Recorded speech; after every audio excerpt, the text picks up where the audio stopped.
All right, so let me pull up. Which one is it? This one is the one I want.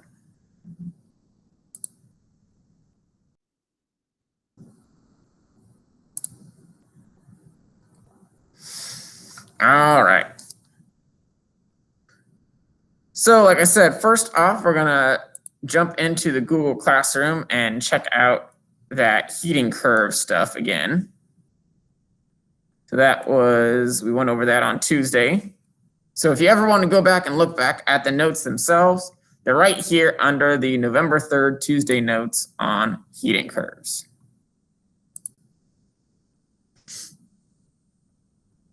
So we talked about some of the particulars about the kinetic energy and the potential energy and all sorts of stuff like that last time. But today I'm really just going to focus in on sort of the basics of the heating curve itself, just to give everybody kind of a reminder of when you're going through the homework, what are some of the stuff that you should be looking out for.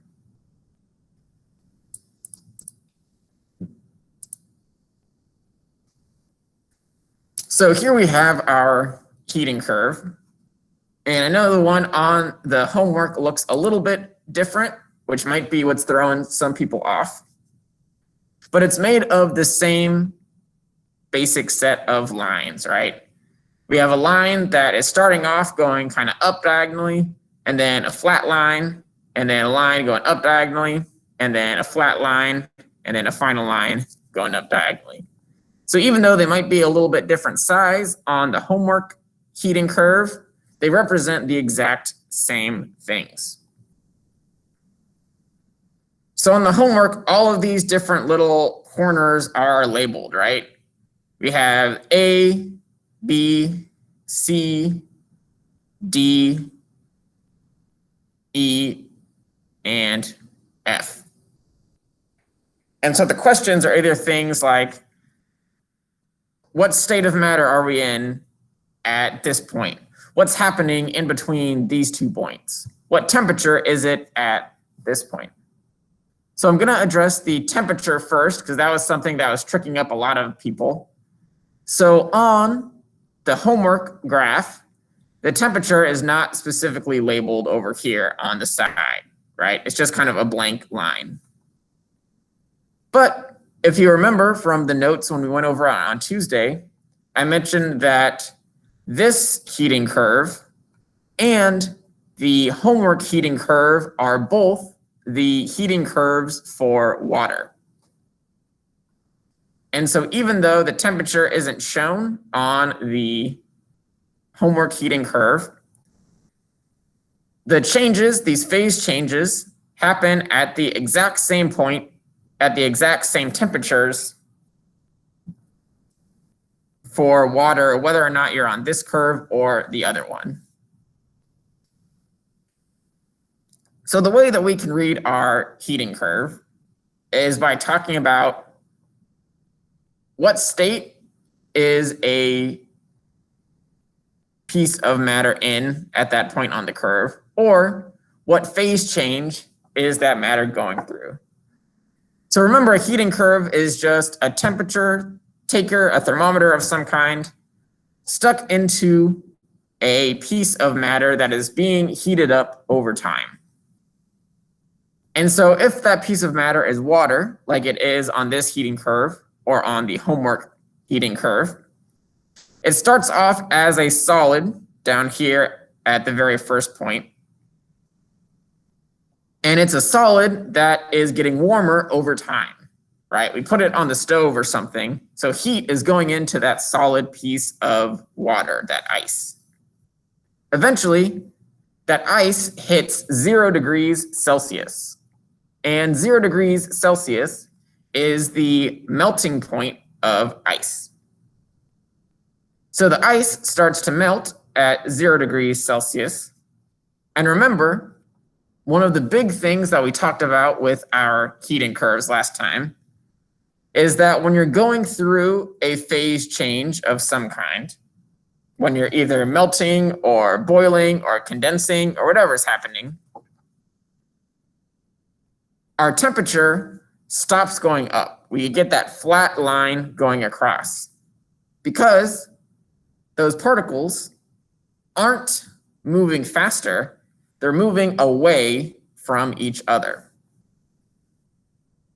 So because as we're melting between this second and third point right here, the temperature isn't going up, it's staying the same, which is why this line is flat at 0 degrees. Over the course of however long this is, 5-10 minutes, the temperature doesn't go up, but we go from a solid and we melt into a liquid. So by the time we've reached this third point right here, all of our solid packed together ice has turned into a more spread out liquid. So now we're a liquid, and now we're still over that heat, so the temperature of the liquid is going up. So in between our third point down here and our fourth point up here, the liquid is getting hotter and hotter. So that's why this line right here is going up, because the liquid on the stove is getting hot. Eventually, once we reach this point right here, once the liquid reaches, in the case of water, 100 degrees Celsius, so 0 and 100 are the big numbers that we want to look at here. 0 is where we go from solid to liquid and melt. 100 is the temperature where water boils. So we start turning from liquid into a gas, and we call that process boiling or vaporizing. So we still have the same thing happening at this line up here as this line down here. The water is boiling and boiling and boiling. It's turning from liquid water into water vapor, which is gas. And while that water is boiling, it's going to be sitting right at 100 degrees Celsius. So you could have that water sitting on your stove boiling for 20-30 minutes, and it's going to be 100 degrees whether or not you stick the thermometer in right at the beginning or after that 30 minutes. So we have this flat line here because the temperature is not going up, it's staying the same, because we are going through one of our phase changes. We are boiling the water at this point. Eventually, at this kind of final point right here, we've boiled all that water away, and now all that we're left over with is gas, which is now starting to heat up. So the temperature of the gas is going up, which is why this line starts to go up right here. So that is how we read a heating curve. So the heating curve on the homework is set up in the exact same way, where we have these areas of upward diagonal lines, and in between them are these flat lines. And then even though the temperature scale isn't on the curve on the homework, it still is the same because the homework heating curve is about water, and this heating curve right here is also about water. So in both heating curves, our water melts at 0 degrees and boils at 100 degrees. So we start off with a solid that heats up, the temperature of the solid goes up until it starts melting. So while the solid is melting, the temperature stays the same. Then we turn into a liquid. And so once we're totally melted, our liquid starts to increase in temperature. It gets hotter and hotter. Eventually, the liquid is going to start boiling. And while we are boiling, the temperature stays the same. Finally, that liquid is going to completely boil away and turn into a gas. And once it has turned into gas, the temperature of that gas will start to go up as well. All right, so I know some people had questions about the heating curve homework. I'm not can't remember for sure how many of those guys are here tonight. But if you have any further heating curve questions, now is the time to ask. Quick question. Yes. I answered mine in Fahrenheit. Does it really matter? If you put it in Fahrenheit, that is fine by Yeah, me. make sure it was a correct, boiling point, melting point for ice of water. But I got it in Fahrenheit. That's okay. If you want to use Fahrenheit on the homework, I'm okay with that. Good question. Right. Just making sure. What is the boiling point in Fahrenheit? It's 32 degrees Fahrenheit, I think. No, that's the melting point. That's the boiling point is 200 and some 12, right? 212. Yeah, 212. 212. Okay. That's Okay. just Because I put that, but I wasn't sure if I had done it right. Yep, that's the Fahrenheit measurement for the melting and boiling point of water is 32 and 212 respectively. So yeah, if you wrote down the Fahrenheit measurements for the melting and boiling point, that is fine by me. Those are acceptable answers. Alrighty. All right, good questions. Any other questions about the heating curve? Anything else on it that you want me to review or go through again?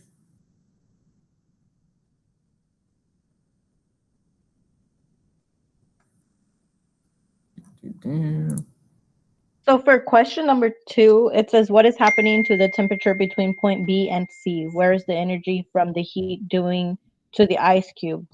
What would be the answer to that? Because I'm not sure what the answer to that is. So the B and C is the one that's like right, oh, hold on. That's like right around here, right? Mm-hmm. So what is the temperature doing right around here? I mean, it's melting hotter? it. Is it getting colder? Is it not changing? The temperature is rising. Getting hotter, right? It's stating a potential energy, which means it's staying at rest. It's not going to rise. It's not going to go down. It's going to stay in the same temperature area. The particles are just spreading more because it's changing form pretty much. So yeah, so notice how I think like right here is B, right? And right here is C. Notice 0 at B and 0 at C. So the temperature stays the same in between those 2 points, right? The temperature is not going up yet because we are melting. So while our solid is melting into a liquid, the temperature does not change. It stays at that 0 degrees Celsius. Okay, that answers my question. Thank you. No problem. Elena, do you feel a little bit better with the measurements now? Not really, but I'm at work right now as well, so I'm trying to be as much, pay attention as much, but I'll just have to rewatch the videos, I guess. Because that was So really confusing assignment. The main measurements to keep track of is 0 degrees Celsius is our melting point for the water, and 100 degrees Celsius is our boiling point for the water. So those are our 2 main measurements that come into play with our heating curve here, 0 degrees and 100 degrees.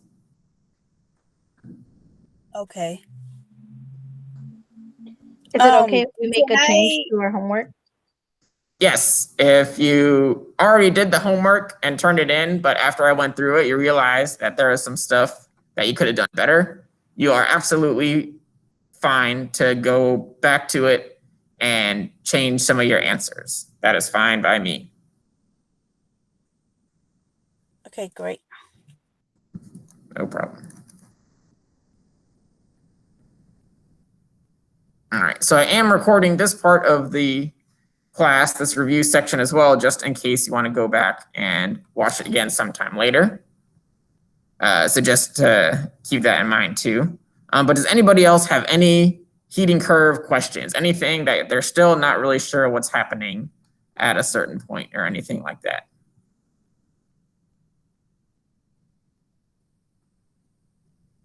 Oops.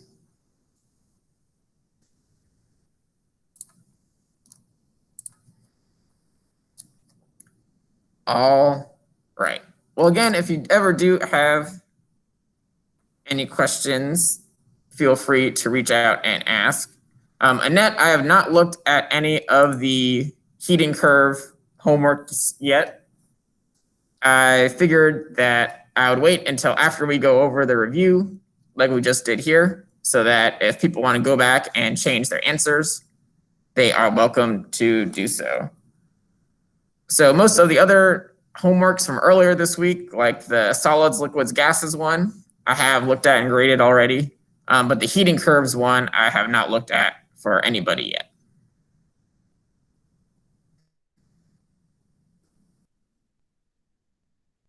Oh, dang it, I keep doing the wrong thing on the wrong screen. Okay, this I want to be here. And then this is what I want to. Alrighty. So moving on from there, we have our last bit of notes for the week this week, week 2 of term 2. And these notes deal with physical and chemical properties and changes that matter can go through. So we've already talked a little bit about kind of how we make observations about matter, right? We talked about using all 5 of our senses in order to observe different things. And we've talked about how matter can change state. So it can go from being a liquid to a solid, to a gas, to a liquid, to a solid, to a liquid, to a gas, in all sorts of different ways, shapes, and forms. And so today we're going to talk specifically about what are some of the different things that we can observe about matter and what happens when we change how matter looks versus how matter reacts with other chemicals. So we're going to talk about physical properties, physical changes, chemical changes, and chemical properties. And then your homework for tonight is just a whole bunch of different examples of identifying these physical and chemical properties and changes. So up first, we have our physical properties of matter. So these are things that we can directly observe about a substance. So we can look at it, we can measure it, we can classify it, we can smell it, we can taste it, we can feel it. All of these different observations are examples of physical properties. So things like what color something is, how large or how small something is, the state that it's in, whether it's a solid or a liquid, how dense something is. So density is a measurement of weight and size together, or even just simply how much mass that something has. So how much something weighs. So things like color, like the shape that something is, how heavy it is, how large it is, all sorts of different things that we can observe about our matter is an example of a physical property.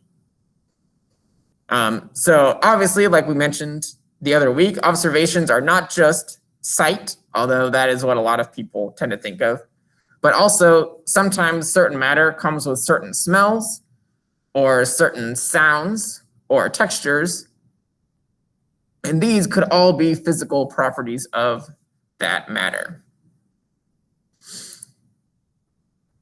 So, for example, the temperature that water freezes at is 0 degrees Celsius. So we were just talking about this with our heating curve.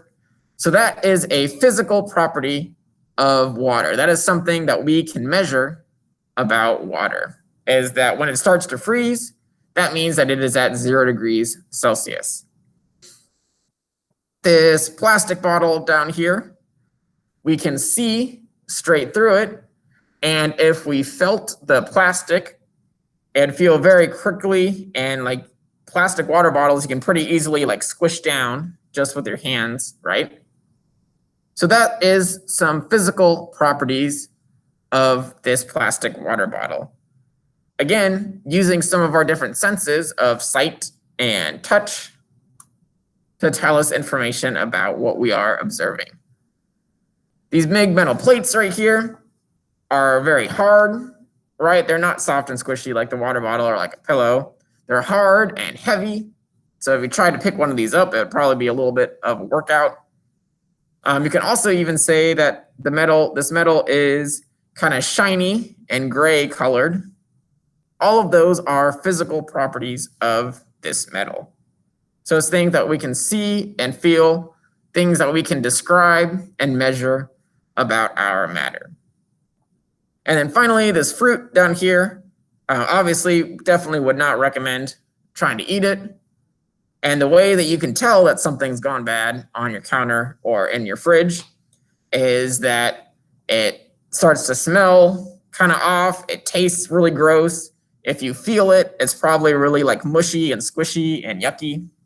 So all of these are physical properties of this rotten piece of fruit. It's got a nasty smell. It feels weird and squishy, and it tastes really gross. So again, physical properties are just really similar to those observations that we've been talking about. They're things that you can detect with your senses or things that you can measure about the object. So if we take one object and either break it down into smaller pieces, like if this metal was maybe one big piece before, but now it's broken up into a couple pieces, or we take some different pieces of stuff and stick it all back together, that would be what is called a physical change. So when an object goes through a physical change,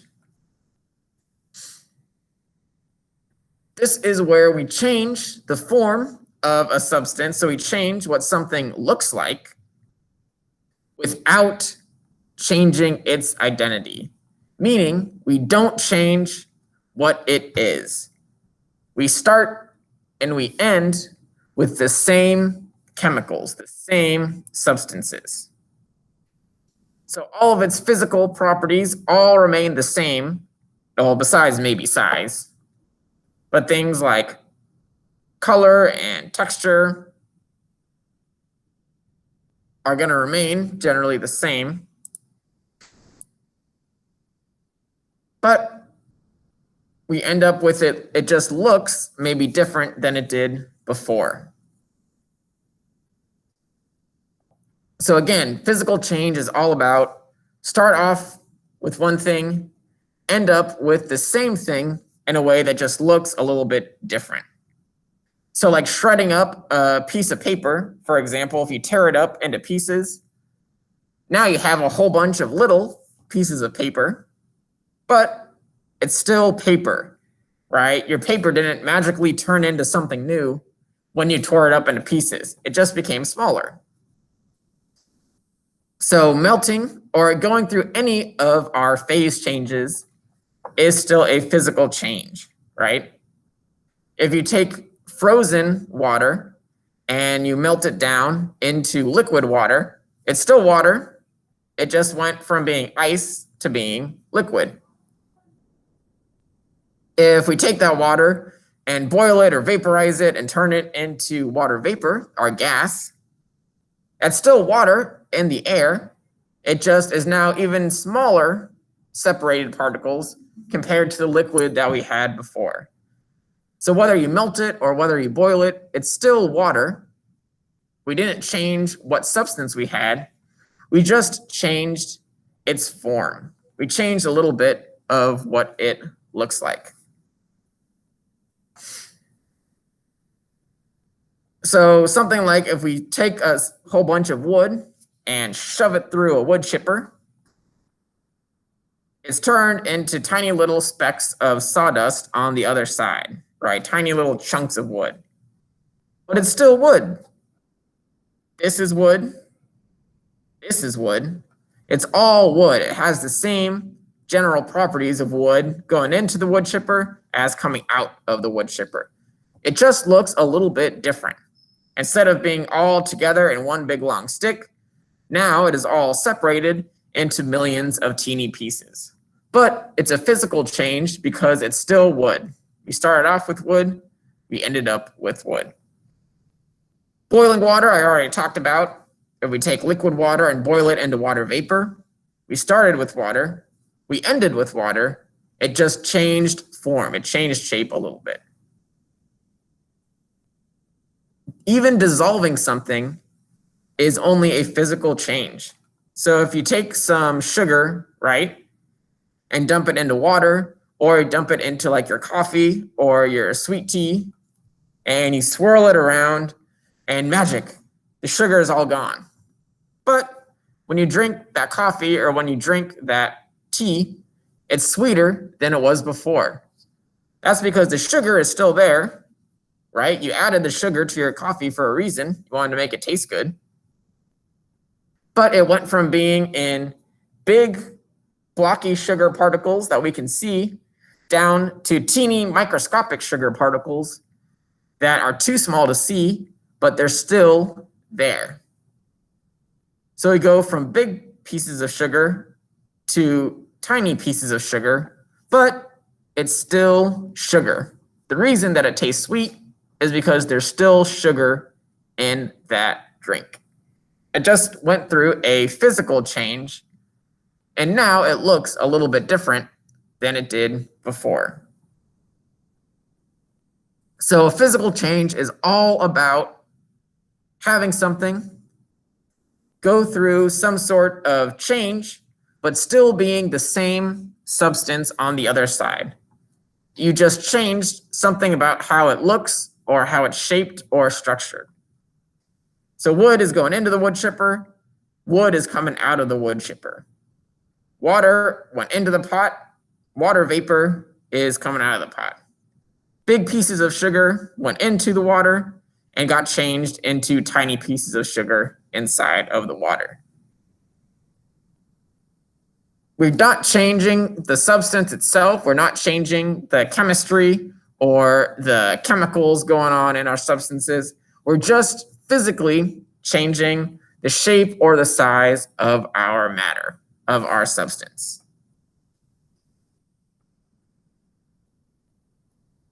All right. Any questions so far on physical properties or physical changes? Hello. Hey, Cameron. Hi, I'm sorry. I was picking my son up. No worries. Good to see you. Thanks for being here. Of course. What did I miss? So we've been going through the physical properties and physical changes of substances. Physical properties are just things that we can observe, like the state of a substance, its shape, its color, how hard or how soft it is, if it smells weird, that sort of stuff. And then a physical change is what happens when we take our substance and we change how it looks, but we don't change the matter that we have. I got you. Thank you so much. Yeah, no problem. Thanks for dropping in. Of course. I was sorry I didn't answer you, but I'll get back to you tonight. No worries. Sounds good. All right, so that is our physical properties and changes. But on the flip side of that, what happens when you do change the substance that you have? What happens when you start off with one set of matter, one set of chemicals, and you end up with something different, something new. In that case, we have what's called a chemical change.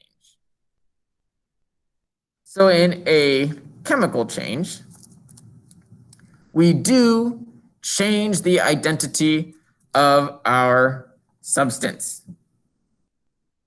So we don't have the same stuff at the end of a chemical change as we did at the beginning. We have something new. We have something different. So the properties of our substance change because we have a new substance, and this new substance is going to have new properties that it didn't have before. So things like heat being given off, or a new gas or a new solid being created, or getting some sort of color change.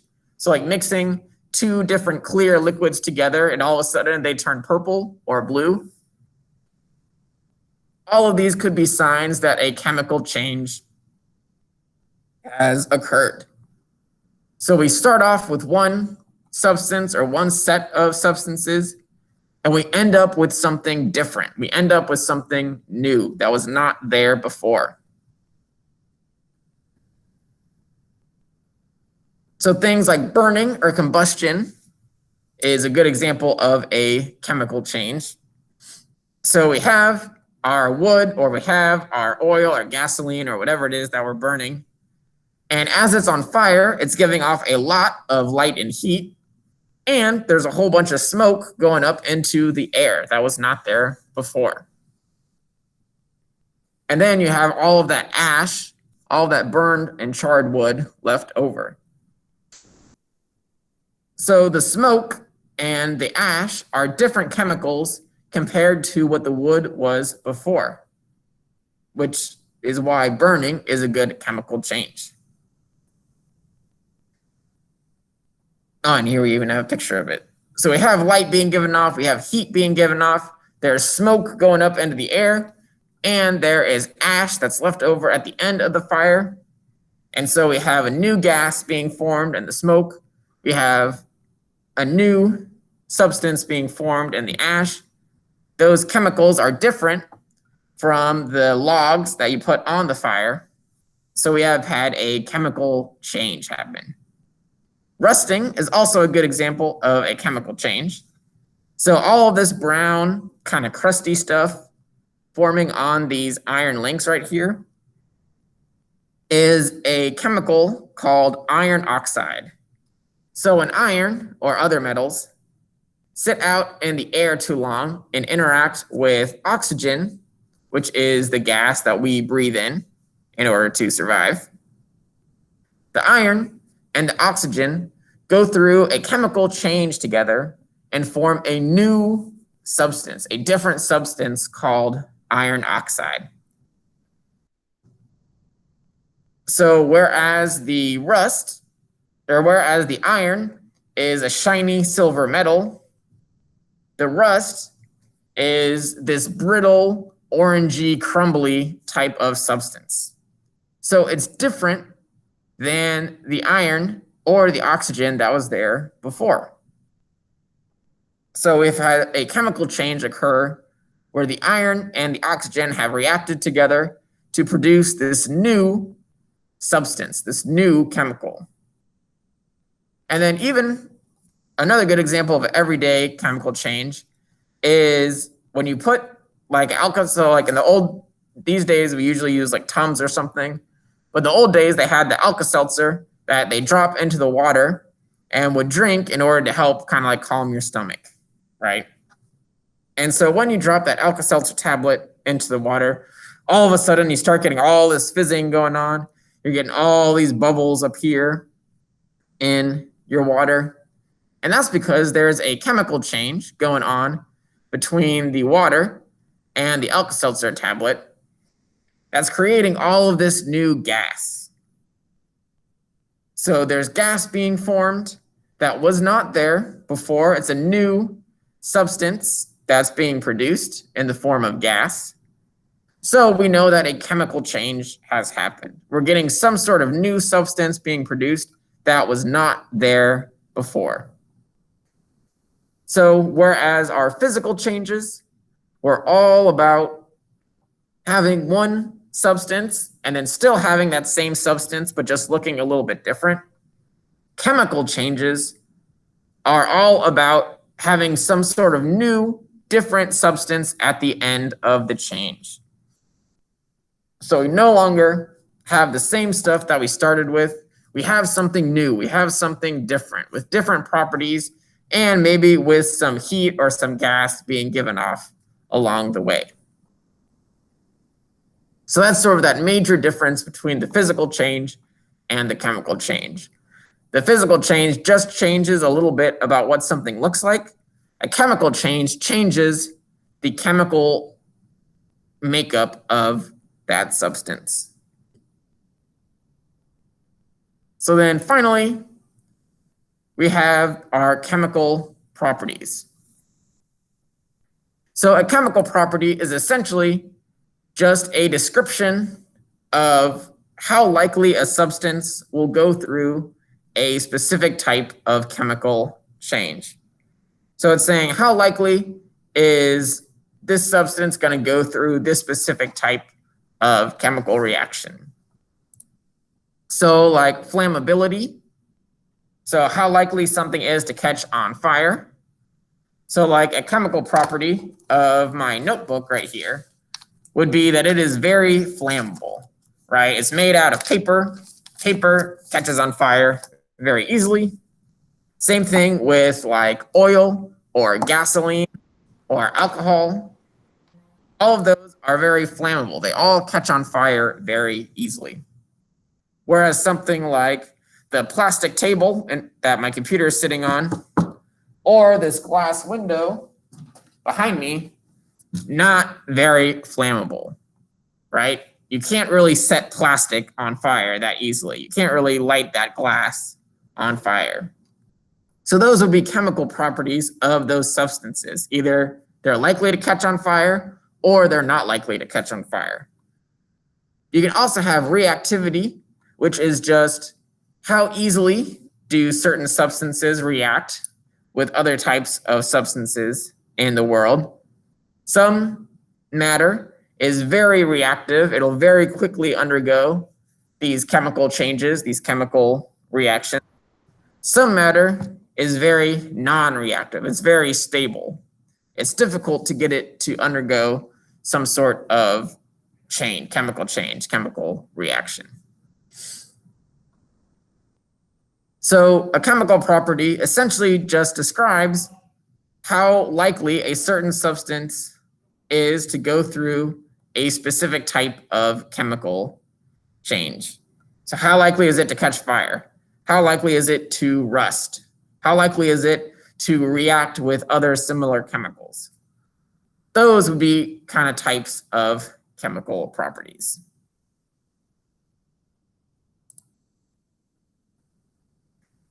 All right, any questions on chemical changes or chemical properties? Anything about those guys, or even the physical changes and properties?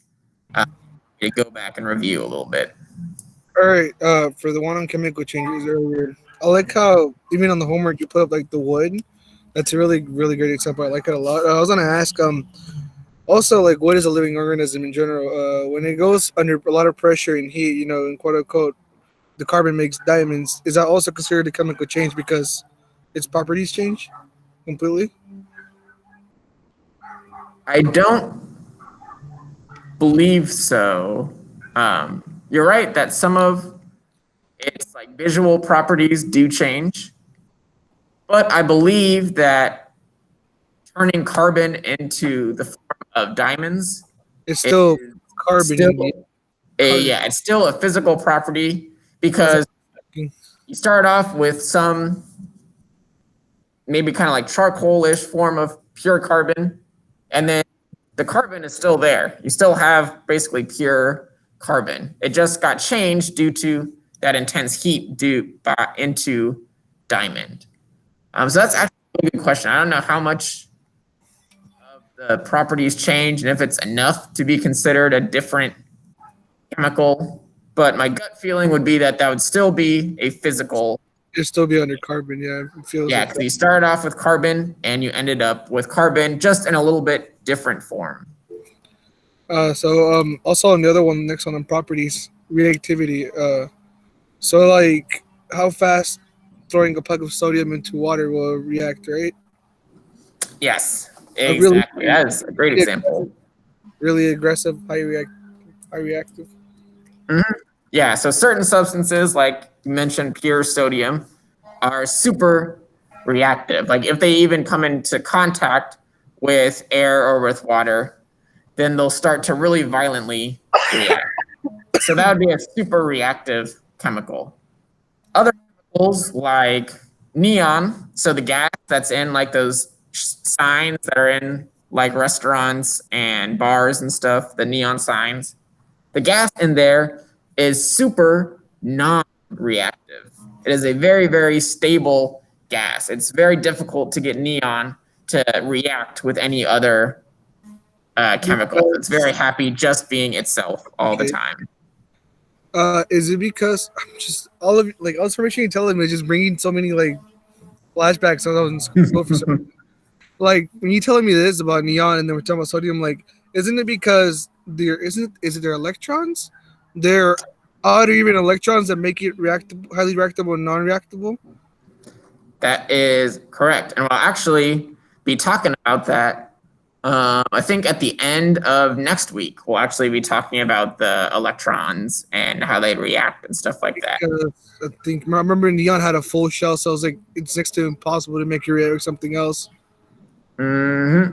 Exactly. So for those people who have no idea what Jonathan is talking about, don't worry. We are actually going to talk about exactly that about a week from today. So you just got a little preview right there. But yeah, that's exactly correct, Jonathan.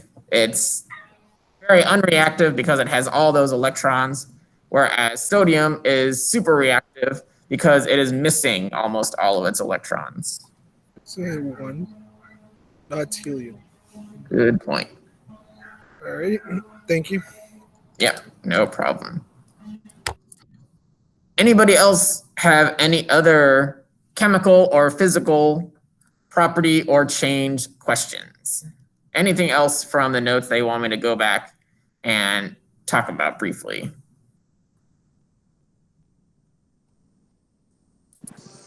I will go back and message you with my questions. Okay, sounds. Thank you. All right, so for the homework that goes along with this set of notes, it is fairly straightforward.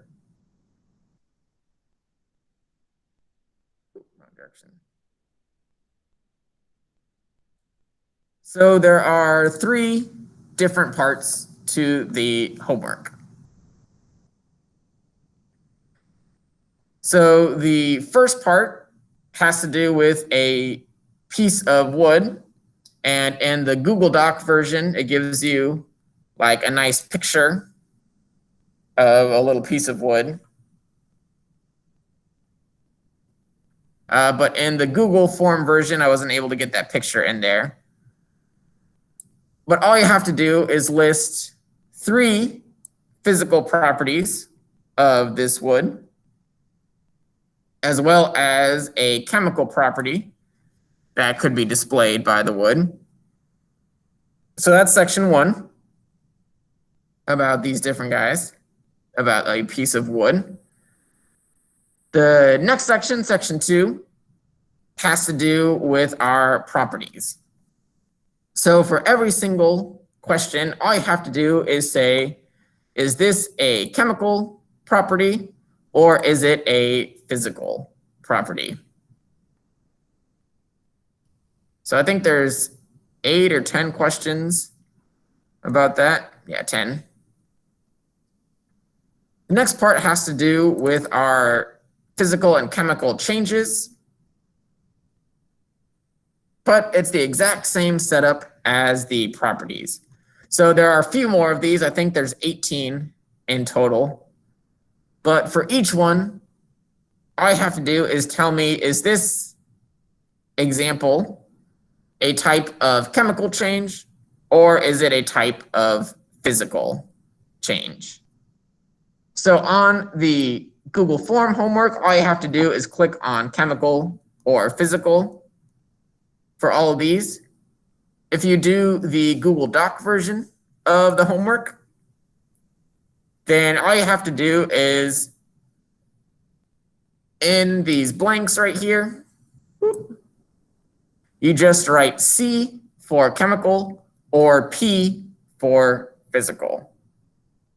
So it's the exact same set of questions, just a little bit different way of answering them.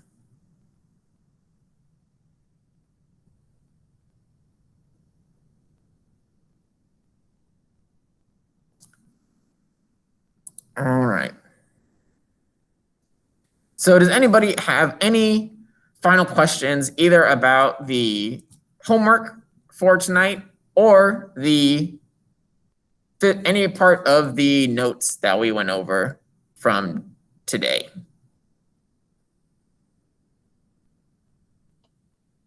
So would shape be a physical property? In general, yeah, shape could be a physical property.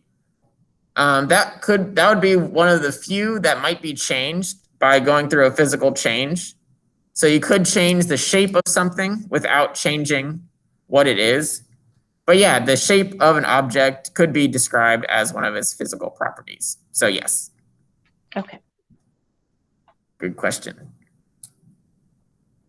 Sir, this is Larissa. I wasn't able to finish the homework yesterday. Can I still finish it and turn it in tonight? Yep, for sure. Thank you. So yeah, so if you ever do get a little bit behind on the homework, that is totally fine. As long as you're able to finish it and turn it in sometime later that week or next week. I don't really care when you turn it in, to be honest, as long as you get it turned in so that I can give you a grade for it. All right, any other properties, changes, homework, questions?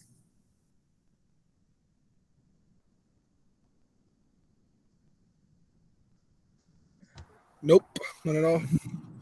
All right, sounds good.